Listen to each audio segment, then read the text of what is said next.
കർത്താവിൻ്റെ അതിപരിശുദ്ധമായ നാമത്തിന് നന്ദി നിറഞ്ഞ ഹൃദയത്തോടെ സ്തോത്രം ചെയ്യുകയും സ്തുതിക്കുകയും ചെയ്യുന്നു. ക്രിസ്തുവിൽ പ്രിയമുള്ളവരെ, അനുഗ്രഹീതമായ നല്ല ദിവസം, വിശിഷ്യാൽ ഈ വർഷത്തിൻ്റെ 4-ാം മാസം ഏപ്രിൽ മാസം 1-ാം തീയതി അനുഗ്രഹീതമായിരിക്കുന്ന ഈ നല്ല ദിവസത്തിൻ്റെ നല്ല സമയത്ത്, മാസാരംഭ ദിവസം, എനിക്ക് നിങ്ങളോട് കർത്താവിൻ്റെ വചനത്തിൽ നിന്ന് ഒരു സന്ദേശം കൂടി പറയാൻ ദൈവമായ കർത്താവ് കൃപ തരികയാണല്ലോ. ഈ നല്ല അവസരത്തിനായി ഞാൻ ദൈവത്തെ സ്തുതിക്കുന്നു, സ്തോത്രം ചെയ്യുന്നു, മഹത്വപ്പെടുത്തുന്നു. ഈ പുതിയ മാസത്തിൻ്റെ ആരംഭ ദിവസം കാണുവാൻ എന്നെയും നിങ്ങളെയും ഒക്കെ അനുവദിച്ച ദൈവത്തിന് 1000 നന്ദി കരയേറ്റിക്കൊണ്ട്, ഇന്നും ദൈവവചനം കേൾപ്പാൻ ആത്മാർത്ഥഭരിതരായി ദൈവസന്നിധിയിൽ കാത്തിരിക്കുന്ന പ്രിയപ്പെട്ടവരെ, സ്നേഹാദരവോടെ വന്ദനങ്ങൾ അറിയിക്കുന്ന കൂടെ നിങ്ങൾക്കെല്ലാവർക്കും നന്മ വരട്ടെ. ഈ ഒരു മാസം മുഴുവൻ അനുഗ്രഹമായിരിക്കട്ടെ. കഴിഞ്ഞ മാസങ്ങളൊക്കെ പ്രാർത്ഥനയുടെ മാസമായിരുന്നു. പ്രത്യേകാൽ ഒരുപാട് പേരെ പ്രത്യേകം വഹിച്ച് പ്രാർത്ഥിപ്പാനൊക്കെ ദൈവമായ കർത്താവ് അവസരങ്ങൾ തന്നു. പുതിയ സാമ്പത്തിക വർഷം ആരംഭിക്കുകയാണ് ഏപ്രിൽ മാസം 1-ാം തീയതി. എല്ലാം കൊണ്ടും ഈ മാസം കഴിഞ്ഞ നാളുകളിലെ പ്രാർത്ഥനയുടെ മറുപടിയും പുതിയ സാമ്പത്തിക വർഷത്തിൽ ഒത്തിരി അനുഗ്രഹങ്ങൾ സാമ്പത്തികമായി ദൈവം തരട്ടെ എന്ന് നിങ്ങൾക്കായി ആശംസിക്കുകയും പ്രാർത്ഥിക്കുകയും ചെയ്തുകൊണ്ട് ഇന്ന് നിങ്ങളുമായി പങ്കുവയ്ക്കാൻ പരിശുദ്ധാത്മാവിൻ്റെ ഹൃദയത്തിൽ തന്നിരിക്കുന്ന ദൈവിക ദൂതിലേക്ക് നിങ്ങളെ സാദരം ക്ഷണിക്കുന്നു. ലൂക്കോസിൻ്റെ സുവിശേഷം 24-ാം അധ്യായം 14-15 വാക്യങ്ങൾ ഞാൻ നിങ്ങളെ വായിച്ചു കേൾപ്പിക്കാം.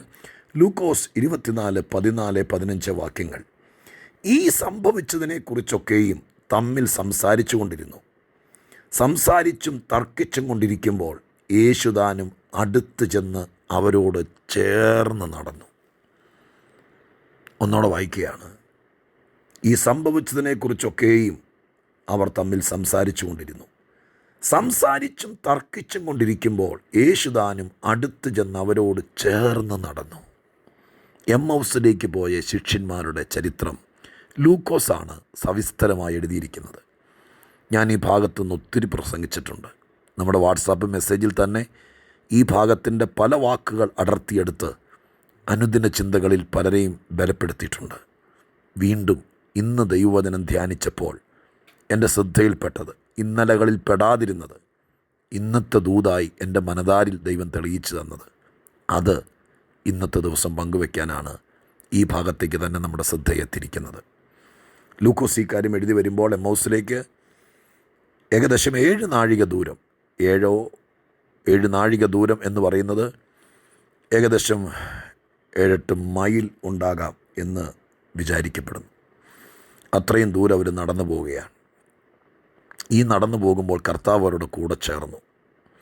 ആ യാത്രയുടെ തുടക്കമാണ് നമ്മളിന്ന് വായിച്ചത്.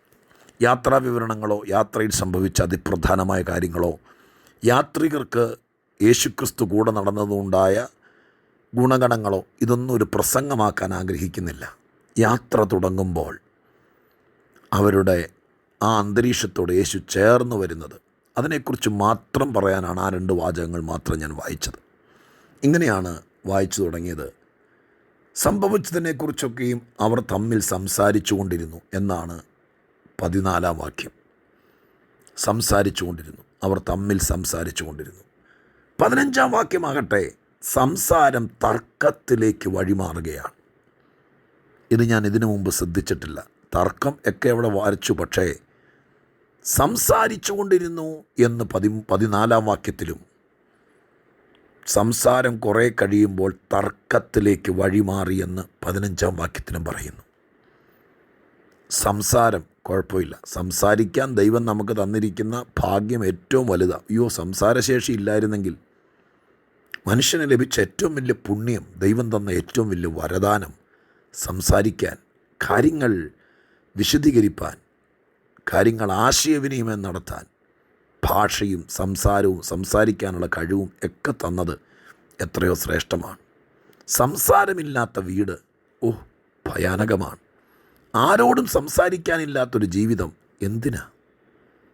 സംസാരിക്കാൻ ആരെങ്കിലുമൊക്കെ ഉള്ളത്, മക്കൾ, കൊച്ചുമക്കൾ, മരുമക്കൾ, പ്രിയപ്പെട്ടവരൊക്കെ ഒച്ചപ്പാടും ബഹളമൊക്കെ ആണെങ്കിലും മക്കളുമൊക്കെ ഉള്ള ആ സംസാരം എത്ര ശ്രേഷ്ഠമാണ്. പല അമ്മമാരും പല വല്യപ്പച്ചന്മാരും വല്യമ്മച്ചിമാരും കൊച്ചുമക്കളൊക്കെ അവധിക്ക് വന്നിട്ട് പാട്ടും ഒച്ചയും ബഹളമൊക്കെ ആയി അവധി കഴിഞ്ഞ് മടങ്ങിപ്പോയി കഴിയുമ്പോൾ ഈ അപ്പനും അമ്മയും പറഞ്ഞ് കേട്ടിട്ടുണ്ട്, വീടുറങ്ങിപ്പോയി, ആരും പറയാനും മിണ്ടാനും ഒന്നുമില്ല, സങ്കടമാണ്. ഇപ്പോൾ സംസാരം സന്തോഷമാണ്. ആരെങ്കിലുമൊക്കെ മിണ്ടാനും പറയാനുള്ളത് സന്തോഷമാണ്. ഇത് കേൾക്കുമ്പോൾ തന്നെ ഒറ്റയ്ക്കിരിക്കുന്ന ഒത്തിരി പേരുണ്ടെന്ന് എനിക്കറിയാം. വല്ലപ്പോഴും വീടടച്ച് പുറത്തു വരുമ്പോൾ വലിയ പ്രാർത്ഥനാ കൂട്ടത്തിലോ ചർച്ചിലൊക്കെ പോകുമ്പോൾ മാത്രം മിണ്ടാൻ ആരെങ്കിലും ഉള്ളവർ, വീട്ടിലാരും ഇല്ലാത്തവർ, ഒറ്റയ്ക്ക് താമസിക്കുന്നവർ, അങ്ങനെയുള്ളവരൊക്കെ ഒത്തിരി പേരുണ്ടെന്നറിയാം. അവരെല്ലാം പ്രാർത്ഥനയിൽ ഓർക്കുന്നു. പ്രിയപ്പെട്ടവരെ, അതൊന്നും പറയാനല്ല ഈ വാക്ക് വായിച്ചത്. സംസാരിച്ചുകൊണ്ട് പോവുകയും ഇവർ രണ്ടുപേരും കൂടെ. കുറച്ചു നേരം കഴിഞ്ഞപ്പോൾ സംസാരം തർക്കമായി മാറി. തർക്കം പ്രശ്നത്തിലേക്കാണ്, കലഹത്തിലേക്കാണ്, വഴക്കിലേക്കാണ്, സംഘട്ടനത്തിലേക്കാണ്, സങ്കടത്തിലേക്കാണ്, അകൽച്ചയിലേക്കാണ്, അഭിപ്രായ വ്യത്യാസത്തിലേക്കാണ്, അപകടത്തിലേക്കാണ് നയിക്കുന്നത്. രണ്ടും തമ്മിലുള്ള വ്യത്യാസം നോക്കുക. സംസാരം നല്ലതാണ്. സംസാരം ബന്ധങ്ങൾ മുറുകും. സംസാരം സ്നേഹം വർദ്ധിപ്പിക്കും. സംസാരം കൊണ്ട് ജീവനെ നേടാം. സംസാരം കൊണ്ട് മരണത്തെ നമുക്ക് പിടിച്ചു നിർത്താം. സംസാരം കൊണ്ട് കുടുംബം പണിയാം. സംസാരം കൊണ്ട് ആളുകളെ നിത്യതയിലെത്തിക്കാം. സംസാരം കൊണ്ട് നമുക്ക് ആളുകളെ വിജയശ്രീലാളിതരാക്കി മാറ്റാം. സംസാരം കൊണ്ട് ഒരുപാട് കാര്യം നടക്കും. പക്ഷെ തർക്കം അപകടത്തിലേക്ക്, അനർത്ഥത്തിലേക്ക്, ആപത്തിലേക്ക് നീങ്ങും. ഞാൻ പറയുന്നത് ശരിയല്ലേ?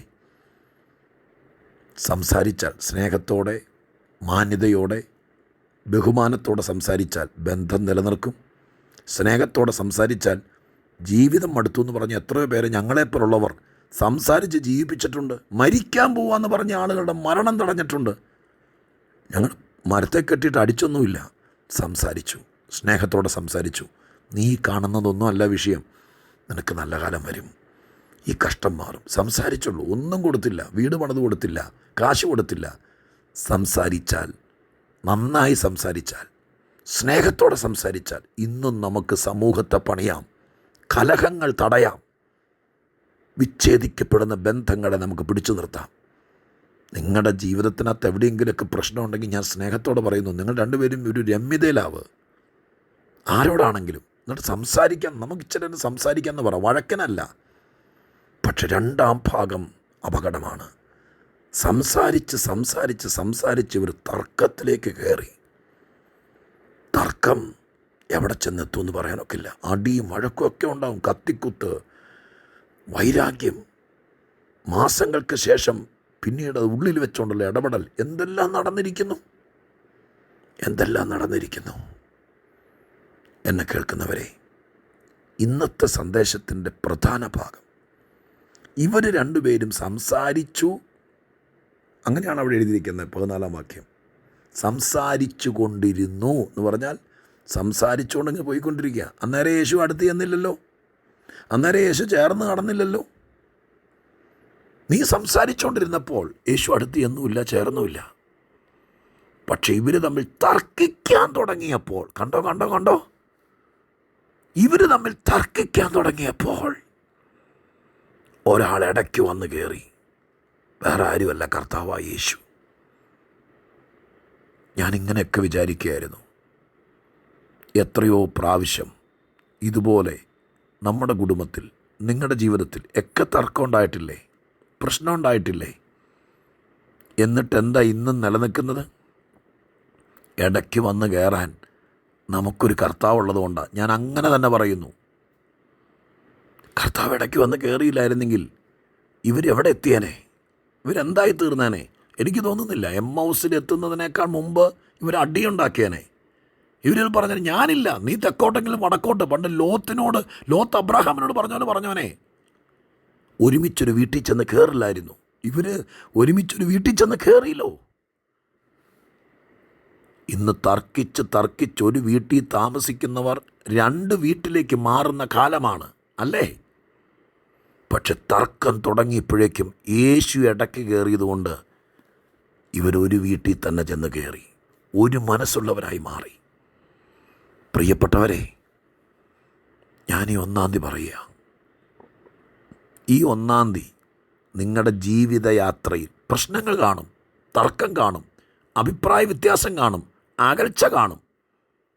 പക്ഷെ നിങ്ങൾ ഈ വാക്യം വായിച്ചിട്ട് ഈ 1-ാം തീയതി പ്രാർത്ഥിക്കുമോ? കർത്താവപ്പച്ച, ഞങ്ങളുടെ ഇടയിലേക്ക് ഒന്ന് വന്ന് കയറണം. ഇന്നാരും ഞങ്ങൾ തമ്മിൽ ഇച്ചിരി അഭിപ്രായ വ്യത്യാസമുണ്ട്. ഇപ്പം ഞാൻ എന്ത് പറഞ്ഞാലും കോപ, എന്ത് പറഞ്ഞാലും ദേഷ്യം, എനിക്കും ദേഷ്യമാണ്. അങ്ങ് തുറന്ന് പറയാന്ന്. ഈ യാത്ര സംസാരത്തിനപ്പുറം തർക്കത്തിലേക്ക് കയറിയപ്പോൾ കർത്താവിന് വേണ്ടപ്പെട്ടവരായിരുന്നു ഇവർ. ശിഷ്യന്മാരെന്നല്ല എഴുതിയിരിക്കുന്നത്. വഴിപോക്കർ തർക്കിച്ചാൽ യേശു ഇടപെടുമെന്ന് എനിക്ക് തോന്നുന്നില്ല. എല്ലാവരുടെയും വിഷയത്തിൽ ഇടപെടാം, പക്ഷേ ആരും വിളിക്കാതെ സംസാരം തർക്കത്തിലേക്ക് നീങ്ങിയപ്പോൾ എൻ്റെ കർത്താവ് ക്ഷണിക്കപ്പെടാത്ത അതിഥിയെപ്പോലെ തർക്കിക്കുന്നവരുടെ ഇടയിൽ വന്ന് കയറിയതിൻ്റെ കാരണം ഇവർ കർത്താവിനുള്ളവരായിരുന്നു. ഞാൻ 2-3 കാര്യങ്ങൾ പറഞ്ഞ് പ്രാർത്ഥിക്കാൻ പോവുക. 1, നിങ്ങൾ കർത്താവിനുള്ളവരാണോ? ഇപ്പം പറ. ആരും കേൾക്കാനില്ലായിരിക്കും, ഞാൻ കേൾക്കുന്നില്ല, എൻ്റെ ശബ്ദമേ നിങ്ങൾ കേൾക്കുന്നുള്ളൂ. പക്ഷെ നിങ്ങൾ ദൈവസന്നിധിയിൽ നിങ്ങളോട് പറ, നിങ്ങൾ കർത്താവിനുള്ളവരാണോ? നിങ്ങൾ ആ തീരുമാനം എടുത്തിട്ടുണ്ടോ?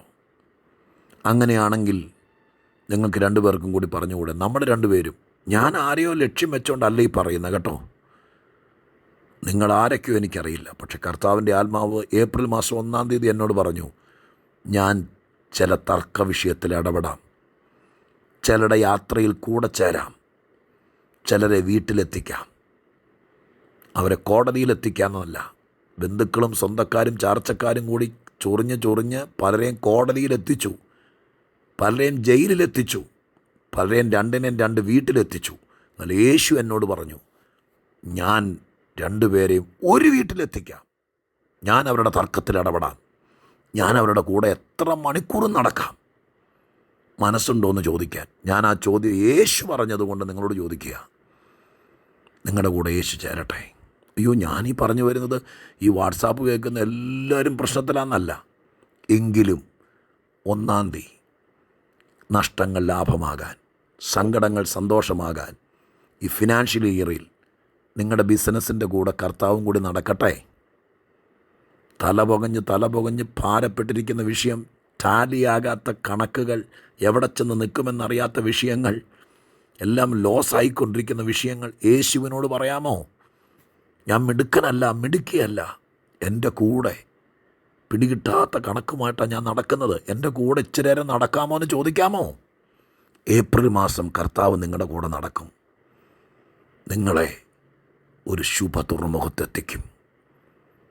ഒരു കുറ്റവാളിയായി പിഴയടയ്ക്കാൻ വേണ്ടി സർക്കാർ ഓഫീസിൽ പോയി നിൽക്കുന്ന ഒരു കുറ്റവാളിയെപ്പോലെ നിങ്ങളെ നിർത്തത്തില്ല. നിങ്ങളെ പല വിഷയത്തിൽ നിന്ന് ഊരിയെടുക്കും. അവൻ കൂടെ വരും, കൂടെ നടക്കും. സംസാരം തർക്കമായത് യേശു അറിഞ്ഞു. കർത്താവ് അവരുടെ ഇടയിൽ കയറി ചേർന്ന് നടന്നു. 2 പേരെയും തല്ലിപ്പിരിക്കാതെ ഒരു വീട്ടിലെത്തിച്ചു, ഒരഭിപ്രായക്കാരാക്കി മാറ്റി. ഈ യേശു നമ്മോട് കൂടെ ഇരിക്കട്ടെ. പ്രാർത്ഥിക്കാം, പ്രാർത്ഥിച്ചോളണം. ഈ മാസം എൻ്റെ കൂടെ നടക്കാൻ വരണം. എൻ്റെ ഇടയിൽ, ഞങ്ങളുടെ ഇടയിൽ വന്ന് കയറണം. ഇച്ചിരി തർക്കത്തിലിരിക്കുക, പ്രശ്നം തീരുന്ന മാസമാകട്ടെ. പ്രാർത്ഥിക്കാം. പരിശുദ്ധ ദൈവമേ, ഞങ്ങളുടെ സ്വർഗീയ പിതാവേ, എമ്മൗസ് വരെ ഇവരുടെ കൂടെ നടന്ന ദൈവമേ, സംസാരം തർക്കമായപ്പോഴേക്കും ചാടി വന്നിടപെട്ട ദൈവമേ, അവരെ അകറ്റിക്കളയാതെ, 2 ധ്രുവങ്ങളിലാക്കാതെ, പിരിയിച്ച് കളയാതെ ഒന്നിച്ചാക്കിയ ദൈവമേ, നന്ദി പറയുന്നു. ഇതുപോലെ ഒത്തിരി പേരെ കൂടെ നടക്കണേ. എല്ലാവരുടെയും ജീവിതം ഈ മാസം ധന്യമാകണമേ. അങ്ങ് കൂടെ ചെന്നാൽ തീരാത്ത വിഷയമില്ലല്ലോ. പ്രവർത്തിക്കണം. എല്ലാവരെയും അനുഗ്രഹിക്കുന്നു. യേശുക്രിസ്തുവിൻ്റെ നാമത്തിൽ പ്രാർത്ഥിക്കുന്നു. കേൾക്കണമേ സ്വർഗീയ പിതാവേ. ആമേൻ.